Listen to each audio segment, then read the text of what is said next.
Knock knock my little cuties, welcome to Ratna's Drawing World.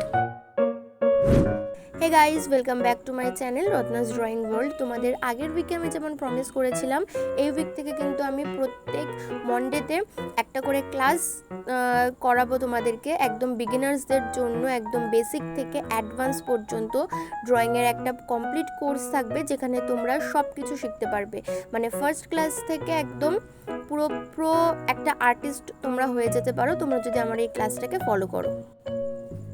তাই ভিডিওটা একদম skip না করে একদম পুরোটা দেখবে। ড্রয়িং ক্লাসের প্রথমেই আমাদেরকে যেটা শেখানো হয় সেটা হলো বেসিক ড্রয়িংয়ের জন্য আমাদের কি লাগবে। বেসিক ড্রয়িংয়ের জন্য আমাদের লাগবে পেন্সিল, একদম নর্মাল পেন্সিল। আমি এখানে দুটো পেন্সিল নিয়েছি, কারণটা পরে বলছি। একটা ইরেজার, একটা শার্পনার আর একটা স্কেল। স্কেলটা খুব একটা ইম্পর্টেন্ট নয়, কিন্তু তাও আমি নিয়েছি, কারণটা তোমাদের পরে দেখাচ্ছি। আর একটা লাগবে খাতা। তোমরা অনেকেই হয়তো মনে করে থাকো যে আমি যদি খুব দামি আর্ট মেটেরিয়াল নিই তাহলে হয়তো আমার ড্রয়িং খুব সুন্দর লাগবে, একদম প্রো আর্টিস্টদের মতন হবে, কিন্তু সেটা কিন্তু একদমই ভুল ধারণা। তোমরা দেখো আমি এখানে যে খাতাটা নিয়েছি, খাতাটা কিন্তু একদমই নর্মাল একটা খাতা, একদম নর্মাল একটা পেজ,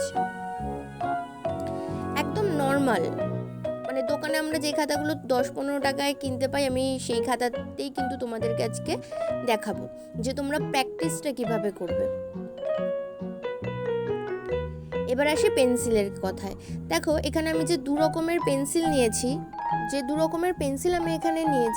রকমের পেন্সিলের মধ্যে একটা দেখো একটু শার্প আর একটা দেখো একটু বার্ন্ট আছে, একটু ভোঁতা। তো এই জিনিসটা আমাদের সবার আগে খেয়াল রাখতে হবে যে যখনই আমরা ড্রয়িং করব আমাদের পেন্সিলটা কিন্তু একটু শার্প করে নিতে হবে, কারণ খুব একটা ভোঁতা পেন্সিল হলে আমাদের কিন্তু আঁকার ক্ষেত্রে অনেক প্রবলেম আসতে পারে। তাই জন্য তোমরা চেষ্টা করবে যে পেন্সিলটা সবসময় শার্প রাখার। আর একটা অর্ডিনারি ইরেজার তো তোমাদের সবারই আছে আশা করি, আর একটা শার্পনার। তো প্রথমেই আমাদের কাজ হবে পেন্সিলটাকে শার্প করে নেওয়া। দেখো আমিও এখানে পেন্সিলটাকে কিন্তু শার্প করে নিয়েছি। এইবার প্রথমে আমরা যেটা শিখবো সেটা হলো একটা পেন্সিলকে আমরা কি করে ধরবো। আমরা অনেকেই এই ভুলটা প্রথমের দিকে করে থাকি, সেটা হলো পেন্সিলের অনেকটা নিচুতে গিয়ে কিন্তু আমরা পেন্সিলটা ধরি, যেটা আঁকার ক্ষেত্রে কিন্তু আমাদের অনেকটা প্রবলেম সৃষ্টি করে, অনেকটা প্রবলেম ক্রিয়েট করে আর কি আমাদের আঁকার ক্ষেত্রে। তো আমরা যখন আঁকবো আমরা পেন্সিলটাকে একটু ওপর দিকে ধরবো। আর সেকেন্ড সেটা হচ্ছে আমাদের এই যে হাতের কবজিটা আছে, আমরা এই হাতের কবজিটা ব্যবহার করব আঁকার সময়। যখন আমরা আঁকবো জাস্ট আমাদের হাতের কবজিটাই কিন্তু নড়বে, পুরো হাতটা আমাদের এখানে নাড়ানোর কোনো দরকার নেই। আশা করি তোমরা এখানে বুঝতে পেরেছো। আজকের ভিডিওতে আমি তোমাদেরকে যে জিনিসগুলো দেখাবো না, সেই জিনিসগুলো কিন্তু তোমরা বাড়িতে বারবার প্র্যাকটিস করবে। দেখো আমি এখানে একটা ঘর এঁকে দেখাচ্ছি, ঠিক এমনভাবে পুরো হাতটাকে নাড়ানোর কোনো দরকার নেই, শুধুমাত্র এই কবজিটাকে নাড়ালেই হবে। আচ্ছা, এইবার লাইন্স তো ড্র করতে হয় প্রথমেই। ফার্স্ট ক্লাসে এটা আমাদেরকে শেখানো হয়। লাইন্স কিন্তু বিভিন্ন টাইপের হয়। ফার্স্ট যে লাইনটা আমরা শিখবো সেটা হলো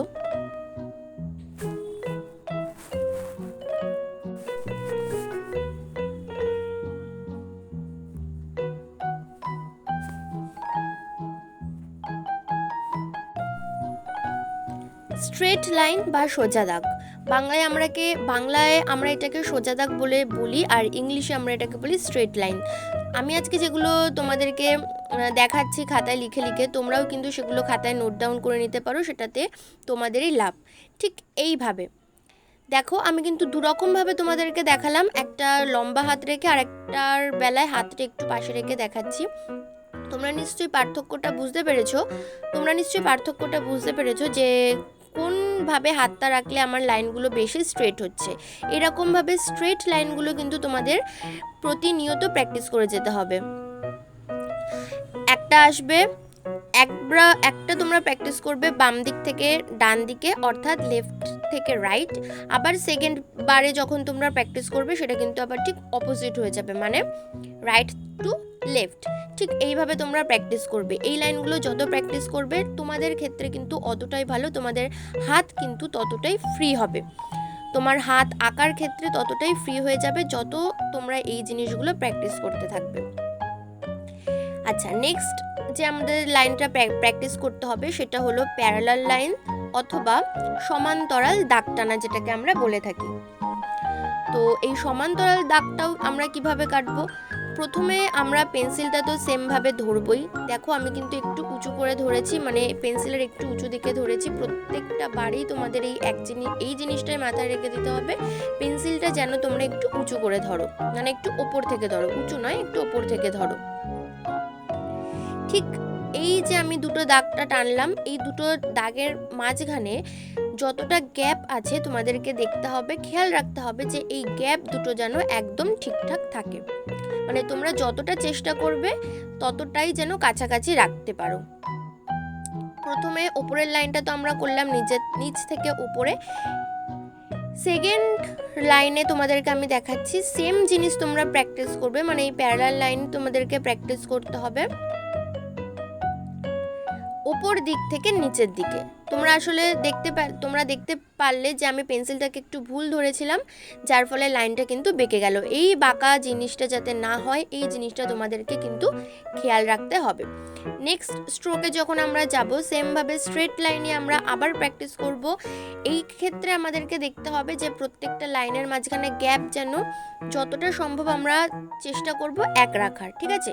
কবজিটা কিন্তু যাতে না নড়ে, কবজির দিকে তোমাদেরকে খেয়াল রাখতে হবে। আর যত আমরা এই স্ট্রেট লাইনটাকে বাড়াতে থাকবো, আমাদের হাতের স্পিডটা কিন্তু তত বাড়াতে হবে। আর একটা দিকেও খেয়াল রাখতে হবে যেন স্পিডটা ঠিক থাকে, আর লাইনগুলোর মাঝখানে যতটা গ্যাপ আছে গ্যাপগুলো যেন ঠিক থাকে। এই কটা জিনিস তোমাদেরকে খেয়াল রেখে দিতে হবে যারা বিগিনার্স আছো। থার্ড আমরা যে লাইনটা শিখবো সেই লাইনটা হলো ওয়েভ লাইন অথবা ওয়েভি লাইন, যেটাকে বলা হয় বাংলায়, যেটাকে আমরা বলি ঢেউ খেলানো লাইন। এইটা কিন্তু আমরা ছোটোবেলায় অনেকেই করে থাকি, খাতার পেছনে, খাতার সামনে, সবসময় কিন্তু এই জিনিসটা করে থাকি। স্ট্রেট লাইনের মতন এটাও কিন্তু আমরা ফার্স্টে যেটা করব লেফট টু রাইট, সেকেন্ডে আসবে রাইট টু লেফট। তোমরা যত এগুলো প্র্যাকটিস করবে তোমাদের হাত কিন্তু তত খুলবে, আঁকার ক্ষেত্রে কিন্তু এটা অনেকটাই সুবিধা করে দেবে তোমাদের। ফোর্থ সব থেকে ইম্পর্টেন্ট যেটা আমাদেরকে বারবার করে শেখানো হয়, যত গোল আমরা প্র্যাকটিস করব আঁকার ক্ষেত্রে আমাদের কিন্তু ততটাই লাভ। তোমরা নিশ্চয়ই বুঝতে পারলে যে আমি এই সার্কেলের ওপর কতটা প্রেশার দিলাম, কতটা জোর দিয়ে কথাটা বললাম। তাহলে এতটাই কিন্তু ইম্পর্টেন্ট হচ্ছে আমাদের এই সার্কেল যত তুমি প্র্যাকটিস করবে, গোল যত তুমি প্র্যাকটিস করবে তোমার আঁকার ক্ষেত্রে, সেই জিনিসটা কিন্তু ততটাই ভালো হবে। আর কি খেয়াল রেখে দিতে হবে? তোমাদেরকে খেয়াল রেখে দিতে হবে এই প্রত্যেকটা গোল যেন এরকম টেরা বেঁকা না হয়। প্রথম দিকে তো হবে, অবশ্যই হবে, আমি যেমন করছি এমনও হতে পারে, তার জন্য মন খারাপ করবে না। তোমরা গোল যত প্র্যাকটিস করবে তত কিন্তু তোমাদের হাত আস্তে আস্তে খুলবে। আশা করি বুঝতে পেরেছো। এই কারণেই আমি বলেছিলাম যে একদম দামি খাতার কেনার কোনো দরকার নেই, কারণ প্রথম দিকে আমাদের প্রচুর পেজ লাগবে, প্রচুর খাতা লাগবে। তোমরা নর্মাল খাতাতেই এগুলো প্র্যাকটিস করবে। গোল কিন্তু অনেক রকমের হয়, আমরা এখানে ওভাল প্র্যাকটিস করতে পারি, এরকম গোলের মাঝখানে যে দূরত্বটা আছে সেই দূরত্বটা কমিয়ে প্র্যাকটিস করব, ঠিক আছে? এরকম ক্রসভাবে প্র্যাকটিস করব। আমি যেমনভাবে দেখাচ্ছি তোমরা এগুলোই প্র্যাকটিস করবে, বারবার করে প্র্যাকটিস করবে। আজ প্র্যাকটিস করে রেখে দিলাম তাই বলে কালকে করলাম না, আবার পরের দিন করলাম না, তার পরের দিন গিয়ে করলাম, এমন করলে কিন্তু তোমাদের হাত খুলবে না। তোমাদেরকে কিন্তু এগুলো ডেলি প্র্যাকটিস করতে হবে। তোমরা এটাও করতে পারো, তোমরা তিনটে ডট কেটে নিতে পারো খাতায়। ডট কেটে তোমরা ওরকম লাইন প্র্যাকটিস করবে। দেখতে হবে যে তোমাদের হাত যেন ওই লাইনটা যেন 3টে ডটের ওপর দিয়েই যায়। এরকম ডট করে নিলে, দিয়ে তারপরে হয়তো তোমরা আবার ওরকমভাবে সার্কেল করে নিলে, ঠিক আছে? অনেক ধরনের নিয়ম আছে, সব নিয়ম তো বলা যাবে না, মানে সব নিয়ম তো আর বলা যায় না। তোমরা এরকমভাবে প্র্যাকটিস করতে পারে, যে কোনো একটা শেপ তোমরা তোমাদের মতন দিয়ে নিতে পারো। প্রত্যেকটা শেপের ভেতরে যেই স্ট্রোকগুলো আজকে তোমাদেরকে শেখালাম, যে লাইনগুলো তোমাদেরকে আজকে শেখালাম, তোমরা এইভাবেও প্র্যাকটিস করতে পারো। তোমাদের যেমন ইচ্ছা তোমরা শেপ করে নিতে পারো, করে এইভাবে প্র্যাকটিস করবে। দেখো আমি এখানে কিন্তু ক্লকওয়াইজ আর অ্যান্টি ক্লকওয়াইজ দুটোই কিন্তু করছি। তোমাদেরকেও কিন্তু এরকমভাবে দুটোই প্র্যাকটিস করতে হবে। তোমরা যদি শুধু অ্যান্টি ক্লকওয়াইজ করো বা শুধু যদি ক্লকওয়াইজ করো, সেক্ষেত্রেও কিন্তু অনেক সময় হাত আমাদের খোলে না। সব দিক থেকেই যাতে আমাদের হাত খোলে, তো সব দিক থেকে আমাদেরকে প্র্যাকটিস করতে হবে। এইবার আসি নেক্সট কাজে। দেখো এইখানে আমার পেন্সিলটা কিন্তু একটু বার্ন্ট হয়ে গিয়েছিল, তাই জন্য কিন্তু আমি অন্য পেন্সিল নিয়ে নিলাম। স্কেল নিয়ে দুদিকে দুটো দাগ টেনে নেব।